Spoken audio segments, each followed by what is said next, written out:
खुलुमबाय दिनै मोनाबिलिनि खौरांफोरा जाबाय गिबि खौराङाव दङ मोनसे दुखुनांथाव खौरां गोबाव सम हाथियार लानानै हारिनि थामोनथाखौ मोनफुंनो थाखाय सोमावसारबोनाय बयजोंबो मिथिजानाय बारग' एनडिभि लोगोसे एनएलएफबिनि बारग' कमान्डारशिप एम बाथानि बेल होनो गोनांखौ फिन आरोबाव रेजेक्ट खालामदों क'क्राझार जिल्ला बिजिरसालिया जेराव थांनाय सानखालि क'क्राझार जिल्ला बिजिरसालिनिफ्राय एम बाथाजों लोगोसे सा 30निबो गोबां बारग' एनडिभिफोरा बेल मोननो गोनांमोन आरो बे बेलनि समावनो मोनसे गोजाम केसखौ जाबसिनबावनानै बेल मोननायनिफ्राय गोजानाव खालामदों एम बाथाखौ बे समाव दुखुनांथाव होननानै मख'नांगोन। बेराफारसेथिं सा 36 एनआईए केसजों एक्टिभ जानानै थानांनाय सा 36 बारग' एनडिभिफोरा बे साननैसोनि गेजेरावनो बेल मोननो एबा उदां अख्राङाव फैनो थांगासिनो दं।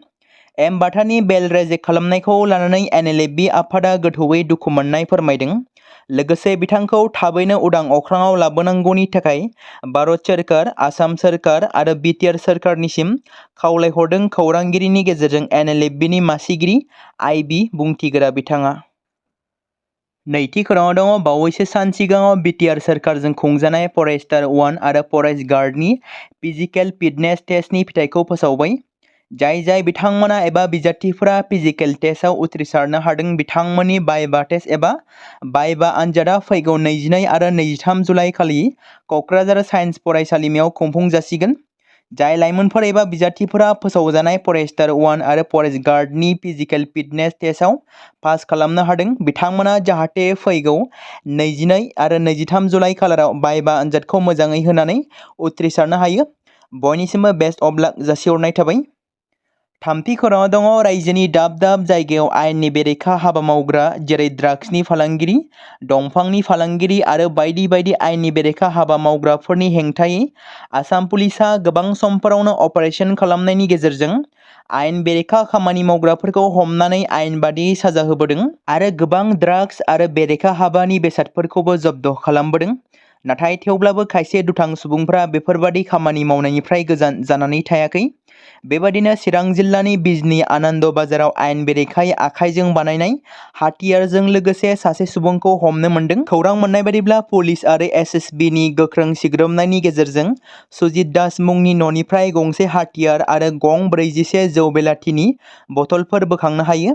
दासान्दि दायनिगिरि सुजित दासखौ थानायाव लानानै थांनानै नायबिजिरनाय आरो सोंनाय फिन्नाय खालामनायखौ जागायदों।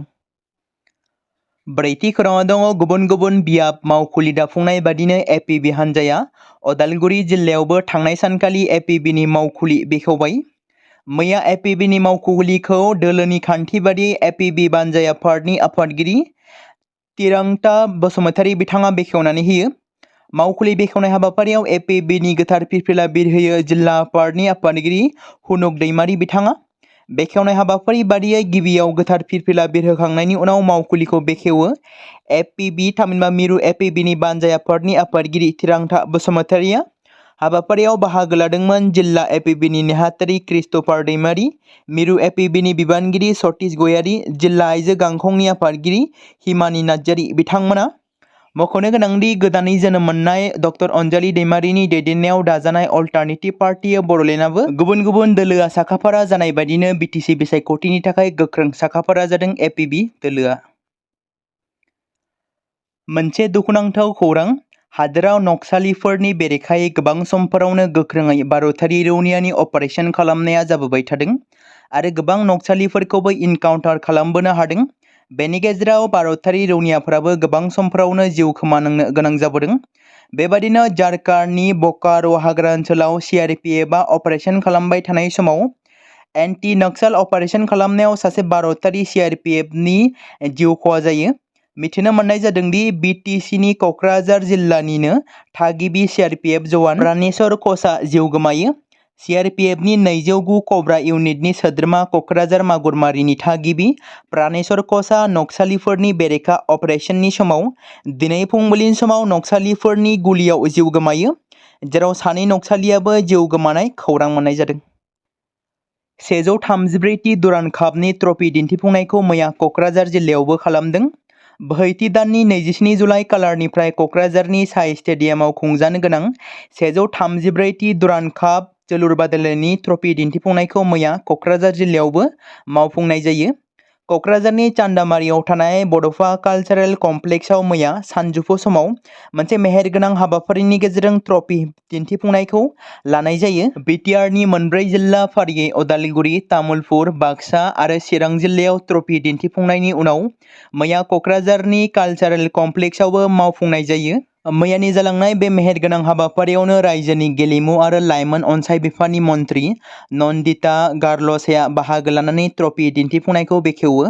हाबाफारियावनो आसामनि केबिनेट मन्थ्रि उर्खावगोरा ब्रह्म, राज्योसभानि एमपि रोनगोरा नार्जारि, लकसभानि एमपि जयन्त बसुमतारी, बिटिसिएलएनि बुंथिगिरि कातिराम बर' बिथांमोना बाहागो लायो। लोगोसे बारग'आव बर'नि मुंदांखा जोलुर गेलेगिरि एबा हादोरनिनो मुंदांखा जोलुर गेलेगिरि दुर्गा बर' आरो भारतीय रौनिया हान्जानि दैदेनगिरिफ्रा मावफुंनायाव एबा ट्रफी बेखेवनाय हाबाफारियाव बाहागो लादोंमोन। धुबुरी जिल्लायाव गौरीपुर पुलिस थानानि मोनसे ड्राग्स सिग्रोमनाय। बे अपारेशनाव सानै सेंग्राजों लोगोसे सासे आइजोखौ खानाय जादों।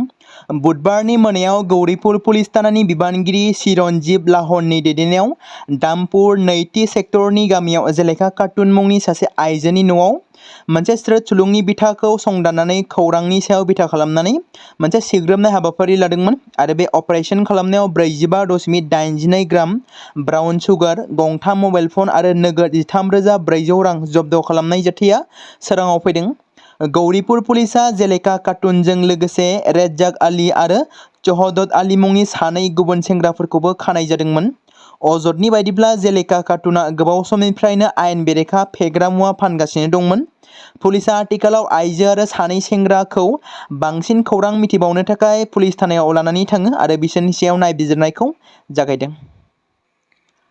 बुरलुंबुथुर दैमानि सायाव लुबाय थानाय दालांनिफ्राय गोमानाय मावदांसानि गोथै सह'खौ बोखांनो हादों। एसडीआरएफ आरो अर खोमोरग्रा हान्जानि मोनसे जथाय अपारेशनाव गोथै सह'खौ बोखांनाय जादों। बिन'द यादव मुंनि सासे मावदांसाया मंगलबार खालि दैयाव गोग्लैनानै गोमादोंमोन। बिथाङा लुबाय थानाय कम्पानि एसपी सिंला कन्स्ट्राक्शननि थाखाय मोनसे केन अपारेटरमोन। गोथै सह'खौ पस्टमर्टेम आनजादनि थाखाय दैथायहरनाय जायो।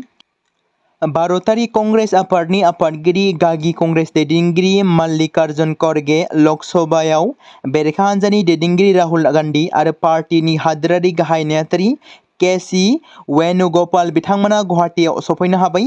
दिनै लकप्रिय गपिनाथ बरदलै गेजेर हायुङारि बिरखं गाथोनाव प्रदेश कंग्रेसजों गोसो गुदुङै बरायजादोंमोन। बिथांमोनजों लोगोसे आसाम प्रदेश कंग्रेस कमिटिनि आफादगिरि आरो बेरेखा हान्जानि लेङाइ दैदेनगिरि गौरब गगৈ बिथाङाबो बाहागो लादोंमोन। बिबानगिरि जितेन्द्र सिंह, एमपि रकिबुल हुसैन, रिपन बरा आरो भुपेन बराजों लोगोसे गोबां कंग्रेस दैदेनगिरिफ्रा बेयाव नुजाथिदोंमोन।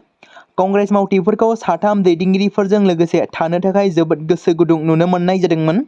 मख'नो गोनांदि बे साथाम कंग्रेस दैदेनगिरिफ्रा दिनै गोबां हाबाफारियाव बाहागो लागोन।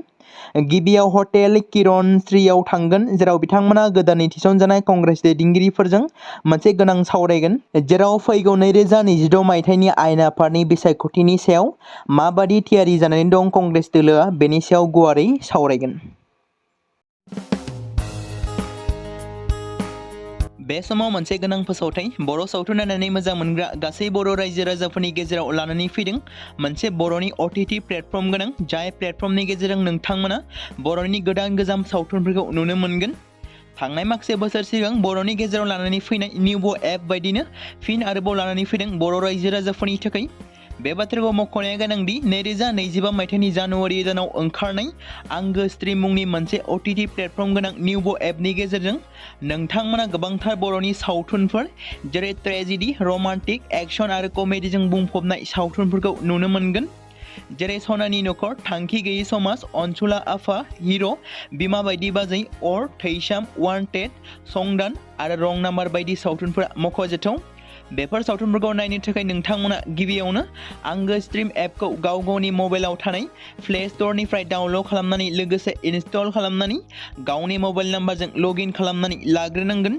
बेनि उनाव नोंथांमोना गोबांथार नुनो मोनै सावथुनफोरखौ गुगोल पे, फन पे आरो पेटिएमजों रं नाम्बार सावथुनखौ नायनो थाखाय 60 रां आरो संदान सावथुनखौ नायनो थाखाय 80 रां, वान्टेड सावथुनखौ नायनो थाखाय 60 रां, थैसाम सावथुनखौ नायनो थाखाय 60 रां बेबादिनो गोबांथार नुनो मोनै सावथुनफोरखौ नायनो थाखाय सुबिदा खालामनानै होदों आंगो स्ट्रिम प्लेटफर्मा। फिन नोंथांमोननि गेजेराव फोरमायबावनो लादों बर' सावथुन नायनानै मोजां मोनग्रा गासै बर' रायजो राजाफोरनि गेजेराव लानानै फैदों मोनसे बर'नि OTT प्लेटफर्म गोनां, जाय प्लेटफर्मनि गेजेरजों नोंथांमोना बर'नि नुनो मोनै सावथुनफोर जेराव गोदान गोजाम सावथुनफोरखौ नुनो मोनगोन। बे बाथ्राखौ मख'नाया गोनांदि 2025 मायथाइनि जानुवारि दानाव दिहुनजानाय आंगो स्ट्रिम मुंनि मोनसे OTT प्लेटफर्म गोनां एपनि गेजेरजों नोंथांमोना गोबांथार बर'नि ट्रेजेडि, रमान्टिक, एक्शन आरो कमेडिजों बुंफबनाय सावथुनफोरखौ नुनो मोनगोन। जेरै रं नाम्बार, संदान, वान्टेड, थैसाम, अर, बिमा बायदि बाजै, हिर', अनसुला आफा, थांखि गैयि समाज, सनानि नखर बायदि बायदि सावथुनफ्रा मख'जाथाव। बेफोर सावथुनफोरखौ नायनो थाखाय नोंथांमोना गिबियावनो आंगो स्ट्रिम एपखौ गावनि मबाइलाव थाखानाय प्ले स्ट'रनिफ्राय इनस्टल खालामनानै गावनि मबाइल नाम्बारजों लगइन खालामखांनायनि उनाव नोंथांमोना गोबांथार नुनो मोनै सावथुनफोरखौ गुगोल पे, फन पे आरो पेटिएमजों रं नाम्बार सावथुनखौ नायनो थाखाय 60 रां, संदान सावथुनखौ नायनो थाखाय 80 रां, वान्टेड सावथुनखौ नायनो थाखाय 60 रां, थैसाम सावथुनखौ नायनो थाखाय 60 रां बेफोरबायदिनो अर सावथुनखौ नायनो थाखाय 60 रां पे खालामनांगोन। बेबायदिनो गोबांथार नुनो मोनै बर' सावथुनफोरखौ नायनो थाखाय सुबिदा खालामनानै होदों आंगो स्ट्रिम प्लेटफर्मा।